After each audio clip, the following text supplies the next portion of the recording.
অন্নপূর্ণা ভান্ডারের status check করার পরে অনেকের কিন্তু অ্যাপ্লিকেশন রিজেক্টেড করে দিয়েছে।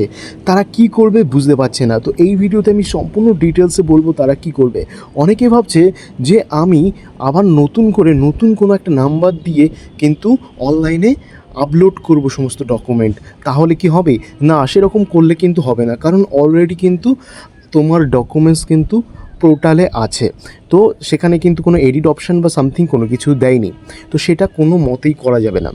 দ্বিতীয়ত, অনেকের কিন্তু অ্যাপ্লিকেশন প্রথমে রিজেক্টেড দেখাচ্ছিল, কিন্তু তাদের পরবর্তীকালে আন্ডার এনকোয়ারি দেখাচ্ছিল।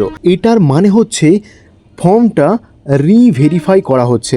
এই রিভেরিফাই করার পরে কিন্তু তোমার ফর্মটা রিজেক্টও হতে পারে, তোমার ফর্মটা অ্যাপ্রুভও হতে পারে। অ্যাপ্রুভ হয়ে গেলে তুমি টাকা পেয়ে যাবে।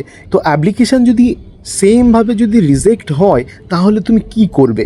যাদের ফর্ম রিজেক্ট হয়েছে তাদের জন্য কিন্তু বিডিও অফিস থেকে একটা ফর্ম দেওয়া হয়েছে।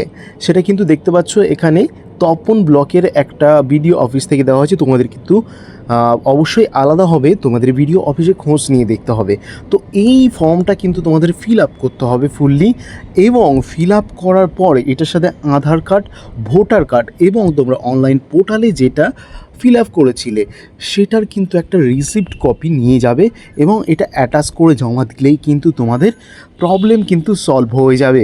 বিডিও অফিসে যাওয়ার আগে অবশ্যই কিন্তু তোমরা গ্রাম পঞ্চায়েতে একবার খবর নেবে যে সেখানে ফর্মটা এসে কি না, তাহলে কিন্তু তোমাদের হেল্প হয়ে যাবে।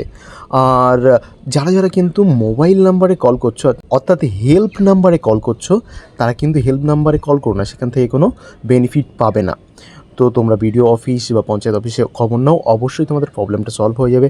আর এই রকম ধরনের ভিডিও দেখতে অবশ্যই চ্যানেলটিকে সাবস্ক্রাইব করে পাশে থাকা বেল বাটনটি প্রেস করতে ভুলো না।